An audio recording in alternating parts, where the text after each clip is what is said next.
O ajuste das contas públicas é o tema de hoje do seu Agenda Econômica. Está aqui conosco o professor Décio Garcia Munhoz, da Universidade de Brasília. Participa da entrevista o jornalista Carlos Augusto Sede.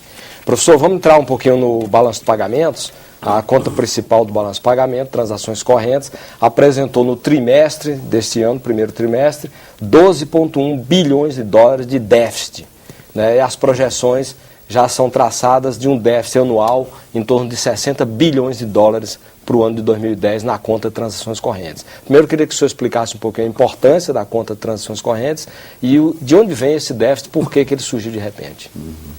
Bom, a transações correntes, ele engloba, assim, todas as transações com bens e serviços da economia. Ou seja, é como se eu, como indivíduo, eu tenho uma receita de salários, coisas assim, ou de juros, alguma coisa, e tenho uma despesa. Que despesa? Para me manter, etc., né? E compro no mercado, pago os serviços daqui, e no final é contas correntes. Quanto eu recebi, quanto eu gastei.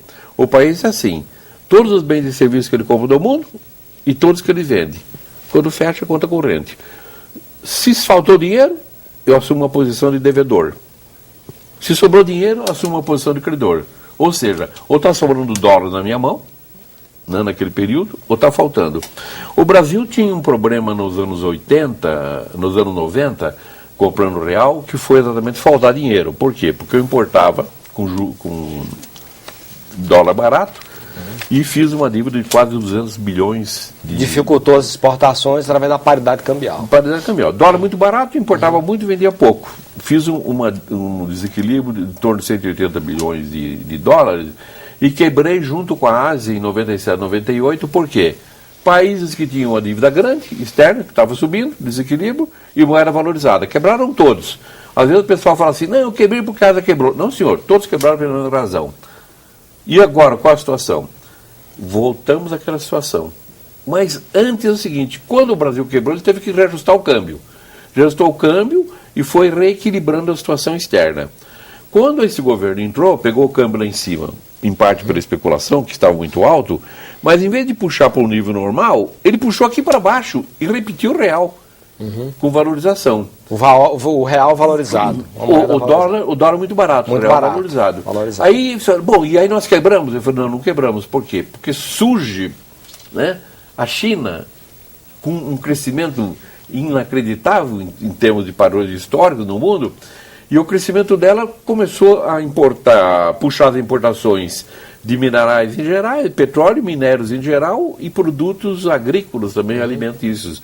Com isso ela puxou todos os preços de commodities e os países, digamos, países pobres ficaram ricos, ganharam tanto.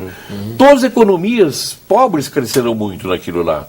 Eu também tive uma exportação muito grande, apesar do dólar barato, eu tive uma exportação muito grande e equilibrei as contas externas desse governo. Até teve uma sobra.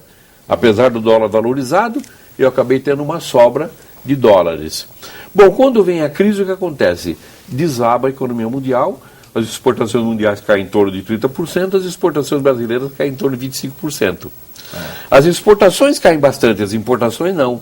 Então eu começo a ter um período em que eu tenho vendas menores e crescimento das importações. É esse o meu quadro agora. Então, eu falo, a situação é tão ruim quanto o ano passado? Eu falei, não é tão ruim pelo seguinte, porque o ano passado eu estava comparando as minhas vendas do ano passado com as vendas de 2008. Estavam nesse nível. Agora eu estou comparando 2010 com 2009, é aqui embaixo. Então, todo crescimento grande agora eu tenho que tomar cuidado. Todo o índice de economia que levar um grande crescimento, eu estou comparando aqui embaixo. E o patamar anterior está lá em cima, então o que me interessa é aquele. Quando eu volto para lá, o que está acontecendo agora? Eu estou com dificuldade de exportar, aliás, a China está me permitindo exportar produtos agrícolas bastante. É o principal mercado brasileiro hoje, né? A maior dificuldade nos industrializados. Nos industrializados. Mas estamos concentrados com praticamente 1/3 das nossas exportações para a Ásia. Entendeu? Muito concentrado dependendo da China. Bom, o que está acontecendo? Eu tenho dificuldade de exportar produtos industrializados porque a economia mundial entrou em crise e porque meu dólar é muito baixo. Então eu começo aquela fase de eu importar cada vez mais e meu saldo comercial era grande. O que é o saldo comercial? Vendo mercadorias, sapato, chuchu, soja, etc., e compro mercadorias. Esse é o saldo comercial. Embaixo vem serviços. O que eu pago de juros? O que eu gasto com turismo? O que eu gasto com lucro? Que as empresas remetem lucros para as matrizes e tal. O de cima, ele tem que ser muito superior ao saldo de cima. Tem que vender muito mais em mercadorias para com aquela soma de dólares eu pagar juros, pagar transporte, pagar turismo aqui embaixo. Bom, até recentemente isso aí dava.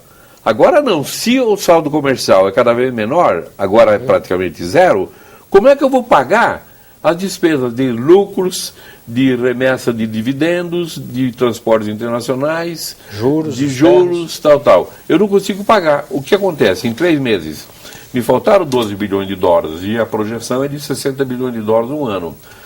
É muita coisa, 60 bilhões de dólares, porque, veja bem, nos 8 anos de plano plano real, ou digamos, nos 5 anos que eu tive taxa valorizada, eu fiz 180 bilhões de déficit externo, acumulei.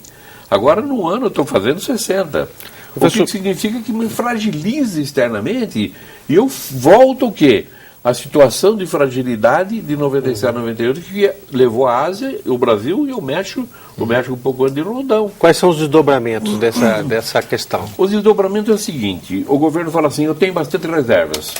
240 bilhões. Eu falo assim, bom, sua dívida é 270, é maior. Mas eu não posso contar só reservas. Por quê? Porque, como o Brasil tem um ingresso muito grande de capital especulativo, que ele entra e sai, mas acumula ganhos internamente. O que significa? Onde é que estão os 350 bilhões de dólares que entraram para comprar títulos públicos, ou especialmente para comprar ações e vender? Aí eles foram embora quase tudo. De 350 só sobraram 50. Então nós temos 50 bilhões de dólares de aplicações em portfólio, em ações? Eu falo, não. As estatísticas estão revelando que eles têm perto de 400 bilhões de dólares em papéis. O dinheiro entrou, mas eles ganharam internamente, que os dados do Banco Central revelam isso, entre 350 e 400 bilhões de dólares que eles têm, embora tenha ficado apenas 50 do que entrou e saiu. Ou seja, ficaram 50... Adquiriram um portfólio das empresas. Adquiriram um portfólio que representa 7 a 8 vezes o valor do ingresso que ficou internamente. O que significa? Que além do problema da dívida, eu tenho esse volume de recursos que a qualquer momento você pode ter uma venda deles. Aí diz o seguinte, mas se eu vender as ações eu vou jogar o preço das ações embaixo e vou perder.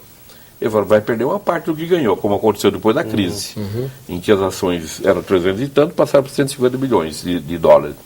Mas, e se eu correr para vender as ações e correr para comprar dólar para levar embora, o preço do dólar vai subir. E aí eu perco também. Eu falo, não vai subir não. O Banco Central não deixa. Pode em frente que você vai ganhar. Você pode perder na bolsa, mas vai lá e compra dólar que o Banco Central não deixa. Ele mantém uma taxa de câmbio exatamente para que o capital especulativo não seja desestimulado. Exatamente. É contra exportações, é contra tudo, mas é isso. Exatamente esse ponto que eu gostaria de abordar com o senhor. Também declaração do presidente do Banco Central, Henrique Meirelles, ele disse que o déficit em conta corrente brasileiro será ajustado pela política de câmbio flutuante. Se o Banco Central deixar o dólar subir, é possível. Mas o dólar subindo, o capital especulativo, ele assume perda, porque primeiro que ele tem que vender as ações e joga o mercado para baixo.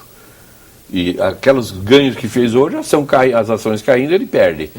E se ele for comprar o dólar, ele perde. Mas como o Banco Central nunca permitiu, ele não perdia. Se o Banco Central permitir que a grande procura de dólares dos especuladores para ir embora faça subir, tudo bem. Agora, não é tão flutuante assim, então. Mas no Brasil ele não é flutuante, entendeu? Assim, ele é flutuante na hora de ingressar, na hora de sair não.